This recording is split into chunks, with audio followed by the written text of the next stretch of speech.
नमस्कार प्यारे साथियों।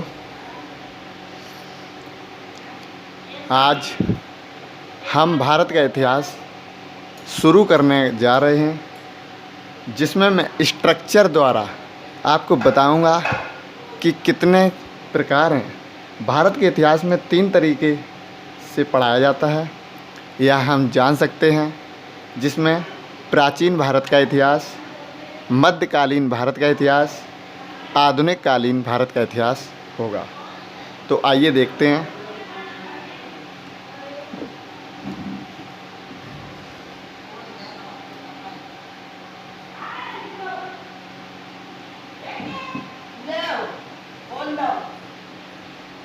देखिए दोस्तों, ये हमारा 3 तरीके से पढ़ा जाता है, जिसमें पहला होता है प्राचीन भारत, दूसरा होता है मध्यकालीन भारत,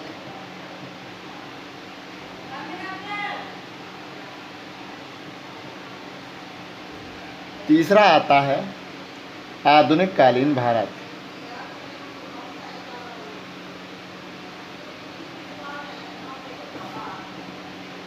प्राचीन भारत का इतिहास जानने से पूर्व मैं आपको बता दूं कि इतिहास भारत के लिए कितना ज़रूरी है और भारत का इतिहास क्या है।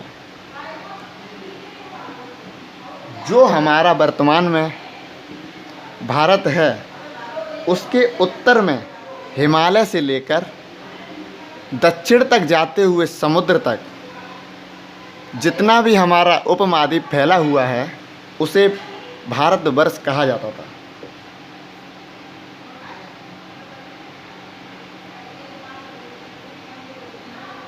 उत्तर में हिमालय से लेकर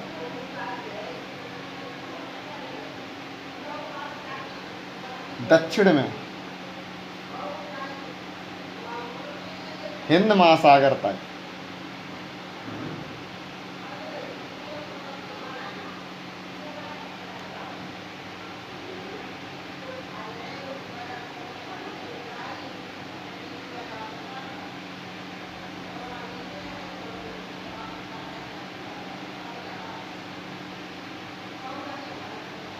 हिंद महासागर से लगा समुद्र तक फैला उपमहाद्वीप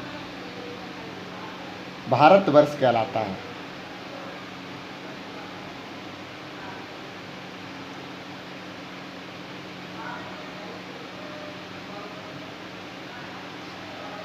आपको बता दें कि भारत कैसे नाम पड़ा, या भारत के कई नाम हैं, जैसे हिंदुस्तान, इंडिया, भारत। तो भारत हमारे जो राजा थे, भरत के नाम पर भारत रखा गया है। हिंदुस्तान मुस्लिम इतिहासकारों द्वारा लिखा गया, और इंडिया जो यूनान से लेखक आए थे या यूनानी आए थे, उनके द्वारा इंडिया नाम दिया गया। हिंदुस्तान नाम पाकिस्तान से जो बहती हुई सिंधु नदी जाती है, सो सिंधु को हिंदू कहा जाता था। मुस्लिम इतिहासकारों ने हिंदू को हिंदुस्तान कह दिया, वही पूरे नाम आज इस समय फैल गया, जिसे हम हिंदुस्तान के नाम से जानते हैं।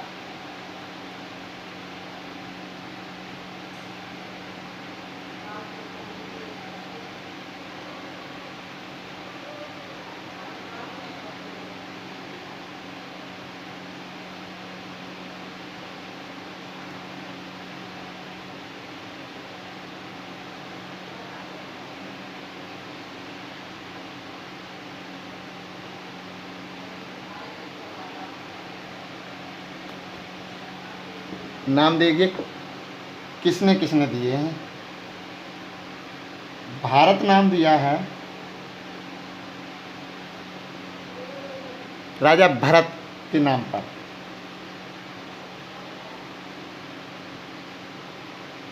राजा भरत के नाम पर हमारे देश को भारत कहा गया है।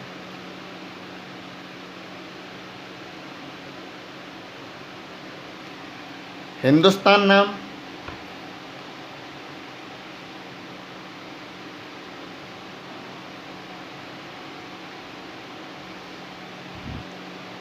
मुस्लिम इतिहासकारों द्वारा ये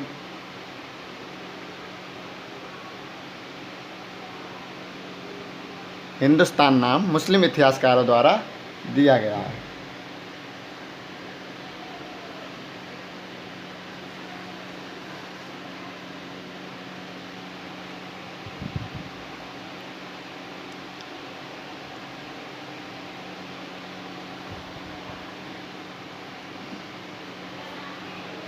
जैसे सिंधु नदी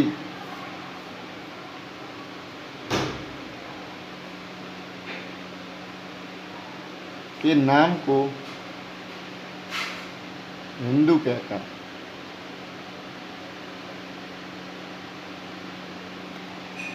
इंडिया किसने दिया देखो,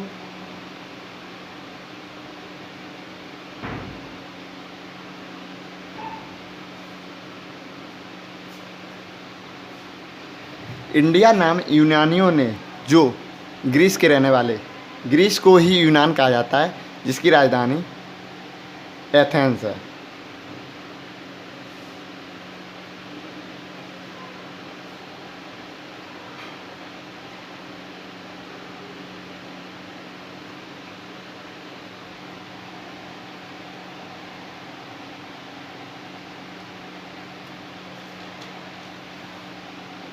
अब बात करते हैं प्राचीन भारत की। प्राचीन भारत देखिए,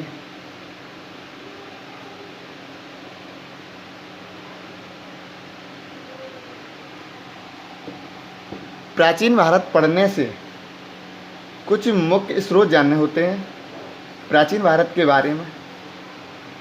जैसे इसके लिए 4 प्रमुख स्रोत जानने होते हैं। कौन कौन से हैं?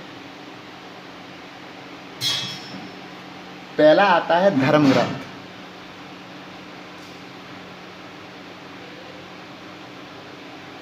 धर्म ग्रंथ के अंदर वेद, हम वेद पढ़ते हैं, वेदांगों को पढ़ते हैं, पुराण पढ़ते हैं और उपनिषद के बारे में जानते हैं। दूसरी बात आती है ऐतिहासिक ग्रंथ।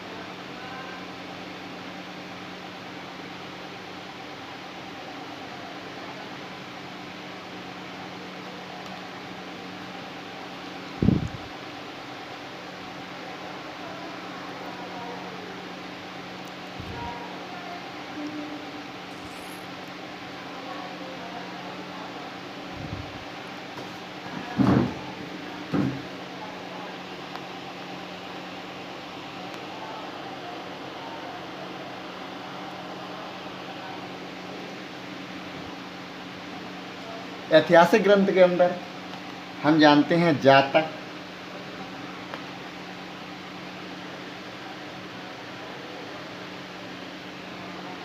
आगम। आपको बता दें कि ऐतिहासिक ग्रंथ जो धर्म होते हैं उनकी प्रमुख पुस्तकें होती हैं। जैसे कि जातक जो पुस्तक है वो बौद्ध धर्म से ली गई है, बौद्ध धर्म के बारे में हमें ज्ञान प्राप्त होता है, वो जातक है। आगम जो जैन धर्म के बारे में हमें ज्ञान प्राप्त होता है, आगम कहलाती है। अष्टाध्यायी, अष्टाध्यायी के लेखक जो पाणिनि थे, और राजतरंगिणी।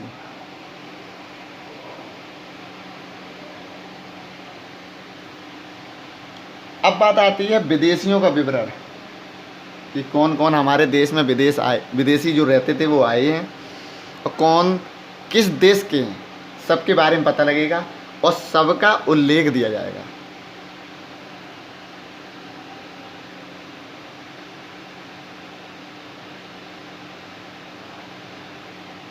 जिसमें चीनी लेखक,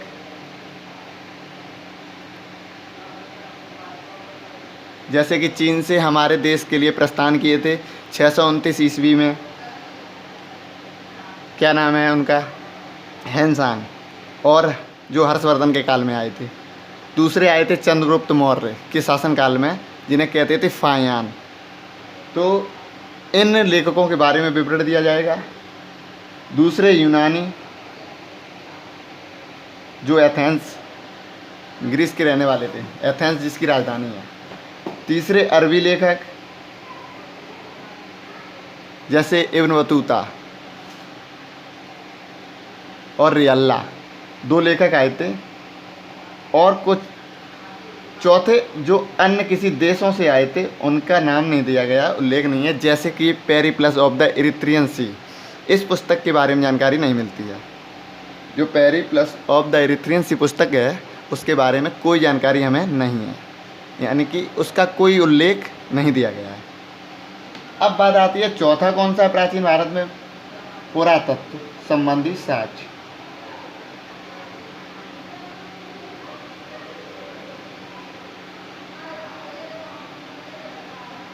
पुरातत्व संबंधी साक्ष्य में हम शिलालेखों को पढ़ेंगे, अभिलेखों को पढ़ेंगे, अशोक और उनका जो भी शासनकाल है, कई राजाओं के हैं उनके बारे में पढ़ेंगे। जैसे पुष्यमित्र शुंग थे, कई राजाओं के बारे में उल्लेख किया जाएगा। अब बात आती है सबसे पहले कि वेद, पहला बात धर्म ग्रंथ के बारे में।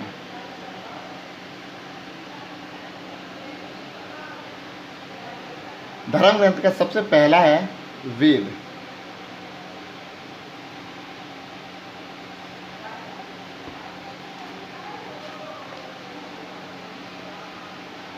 आपको पता हो कि वेद हमारे वर्तमान में 4 हैं, 4 ही वेदों का उल्लेख किया गया है, 4 के अलावा कोई वेद नहीं है। सबसे प्राचीन वेद जो है वो ऋग्वेद है, सबसे नवीन वेद अथर्ववेद है।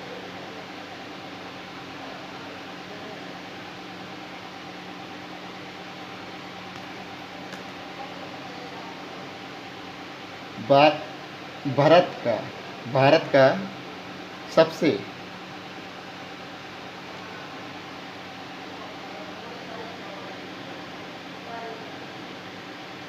प्राचीन धर्म ग्रंथ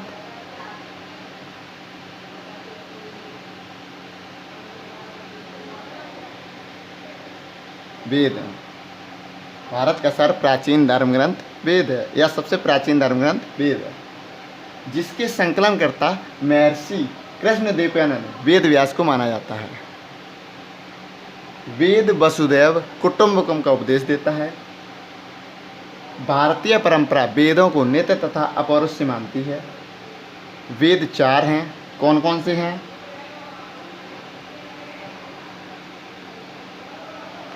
पहला वेद आता है ऋग्वेद, दूसरा आता है यजुर्वेद,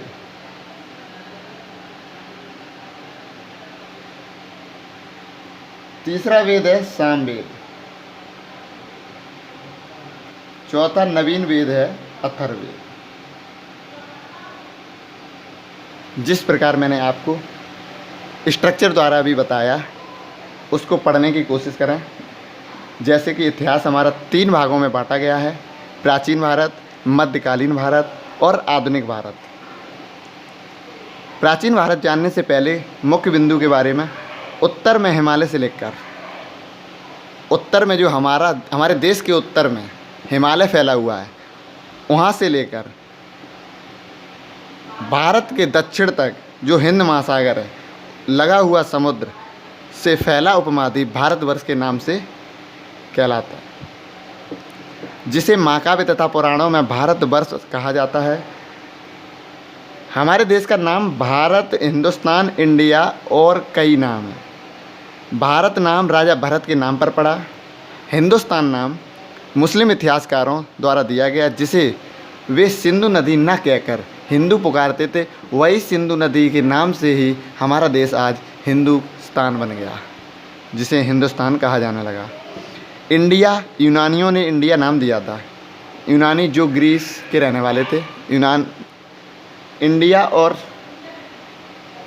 ग्रीस और यूनान को एक ही नाम से जाना जाता है, जिसकी राजधानी एथेंस है। अब बात आती है प्राचीन भारत।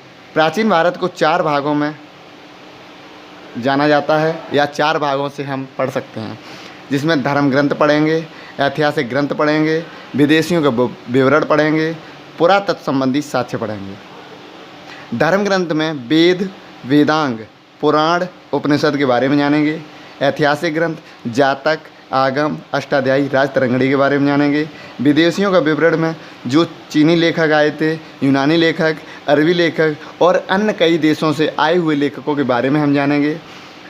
पुरातत्व संबंधी साक्ष्य में हम शिलालेख, अभिलेख और कई राजाओं का जो भारत में निवास किया, जिन्होंने भारत पर राज्य किया, उनके बारे में जानेंगे। धर्म ग्रंथ, सबसे पहली बात आती है धर्म ग्रंथ में वेद। तो वेद हमारा सबसे प्राचीन धर्म ग्रंथ है। वेद वर्तमान में 4 हैं: ऋग्वेद, यजुर्वेद, सामवेद और अथर्ववेद। सबसे नवीन वेद अथर्ववेद है तथा सबसे प्राचीन और पुराना वेद ऋग्वेद है।